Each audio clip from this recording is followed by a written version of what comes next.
Hi guys, this is the video about the Thesians, which Thesians are original race before the Tieflings. We all know the Tieflings for Dungeons and Dragons. However, I made the Thesians for my own campaign, so there is kind of homebrew. And I want to explain what I create, the Thesians.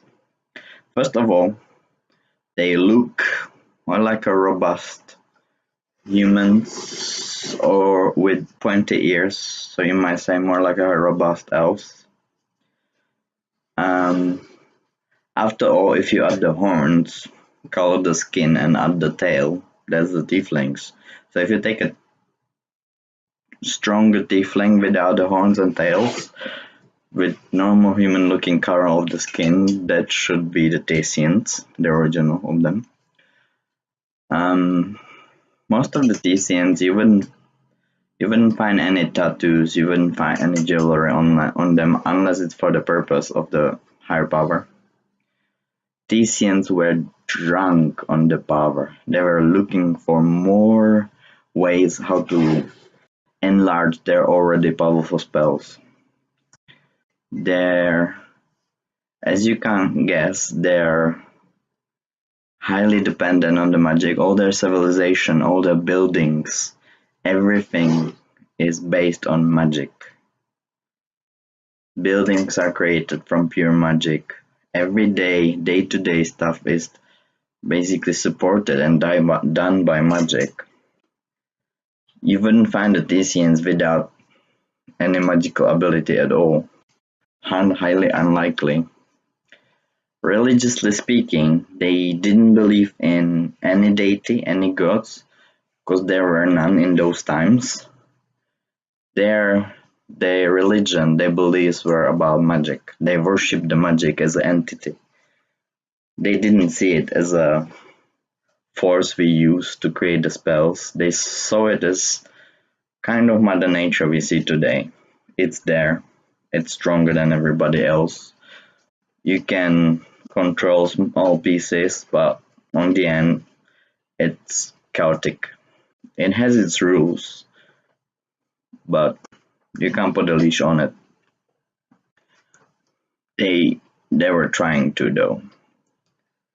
They're on the beginning of their civilization. We don't know where they came from.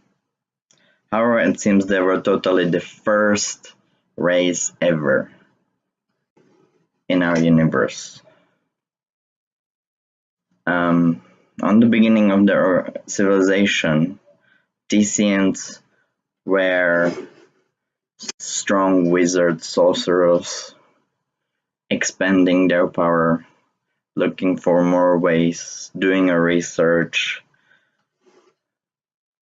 and they're just trying to research about magic. They wanted more and more. That was their opium. During a time, they slowly grew. Most of them grew in power, but some of them, their power became so powerful that their rule over the others. Then it came time when the whole world separate in the nations. Not depend on the race, they were all the same. They all had the same idea that magic is all, power is all, but simply about who they choose to follow. As they search for more power, they accidentally actually found, or you can say rather created, the sort of black looking GUI. Nobody knows what it does, but it was emanating dark magical force from it, which nobody knew what was about. And they start to research it more and duplicate it more. When they create enough goo that actually create the sort of magical door, and that was the first beginning. That was the key to the abyss. When the door opens and demonic power joined the magic of the world. Not the demons yet, just the demonic magic. Thesians saw that as another expenditure for their own power, and therefore start to research and gathering and actually using demonic power to even furthermore expand their own magic. In those times, there was the queen ruling over all of them with the most power. Their culture was separated into female and male. Females were caring and keepers, and males were more about warrior-minded. When the queen's daughter, Leandril, decided that the demonic powers are not the good way to go, because they always carry some hidden punishment, hidden charge. Her brother, albeit using the demonic powers, he actually agreed with her. But he as a warrior-minded, he thought, why not to use the power when the power doesn't use you? So both of them, they went to the queen, their mother, and they actually disagree with her. And in those times, disagree with somebody who is more powerful than you are means that you will be sent away, abolished from the family, from the land. However, they already have few followers, and therefore that's the rebellion started. In fact, the rebellion spread all over the world, so we can call it civil war. It started civil war when actually people who believe that demonic power is something they shouldn't be using against the people with demonic powers.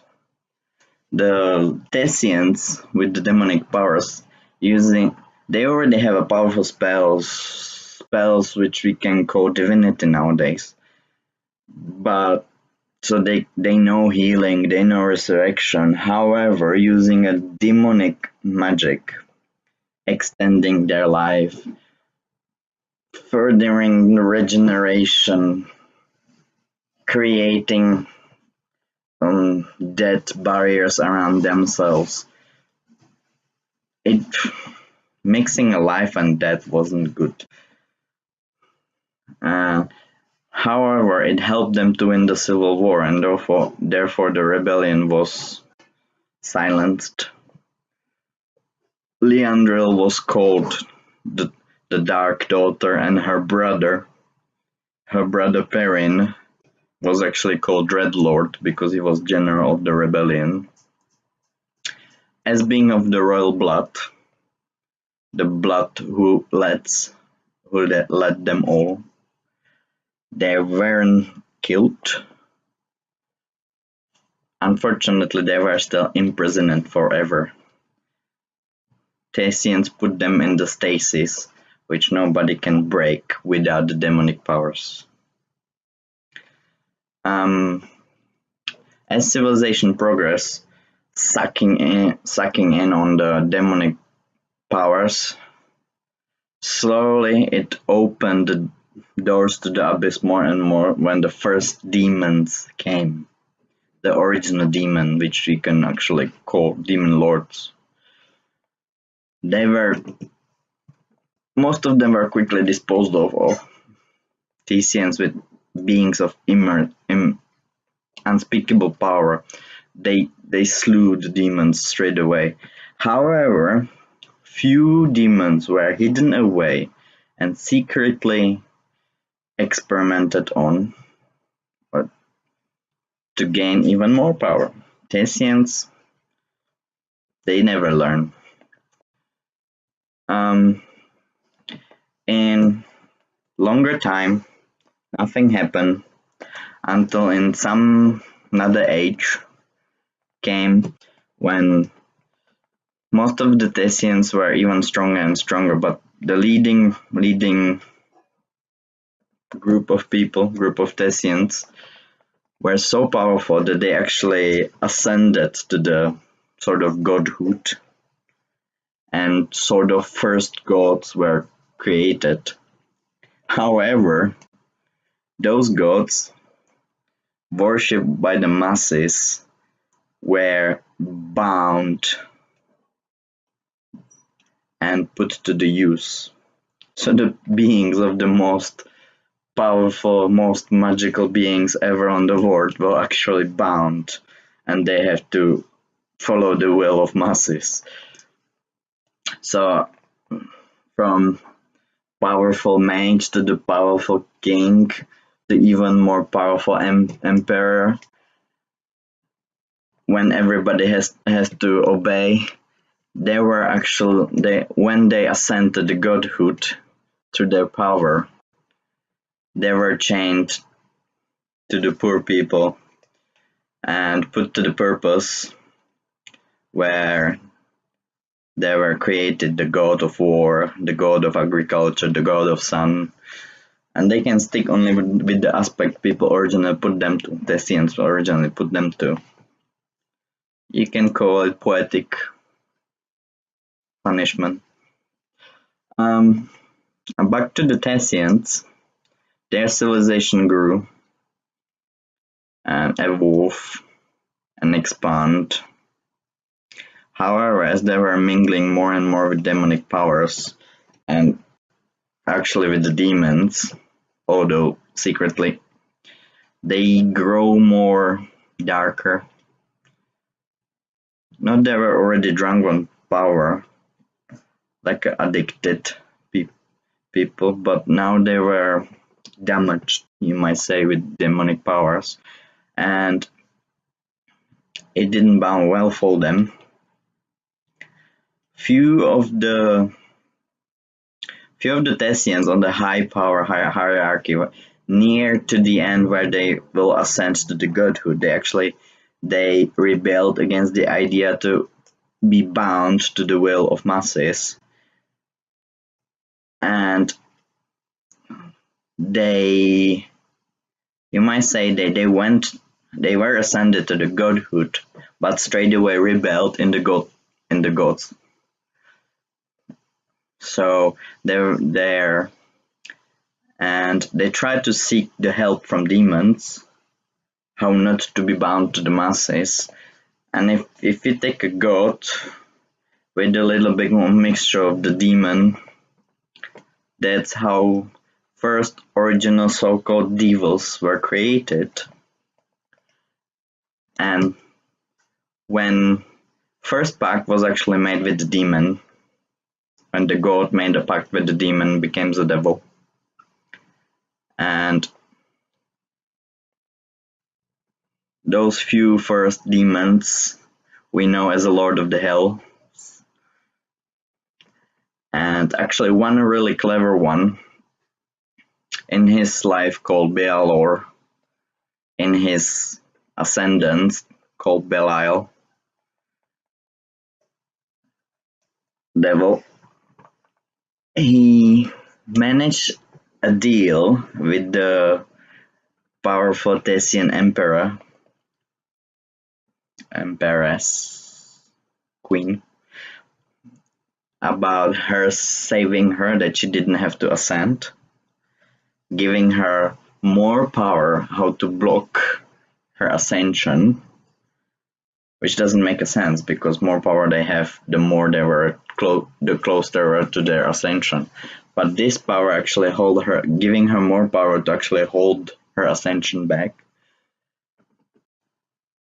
But with this power of the demons and devils, she started going crazy and killing everybody. People started researching, but they didn't have so much power as she had. So they were actually starting to make deals with devils and demons alike in incredible numbers, masses and massive people, turning on each other to saving their own throat, making a pact with the demon or devil for more power to kill their neighbors, so neighbors won't kill them beforehand. So that's the end of their civilization, basically. They killed each other. Those few who survived, those few with the most power to slay everybody around them and not be slain, were actually beginning to show change of skin and protrusion from their heads and beginning of their tails to follow the misshaped bodies of the demons and devils created from their pact.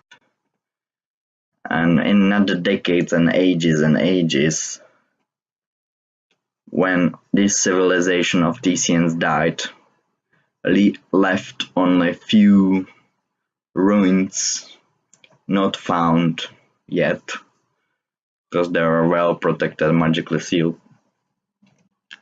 Nobody really knew anything about them, and nobody knows really anything about them, unless you're lucky to find one of their ruins.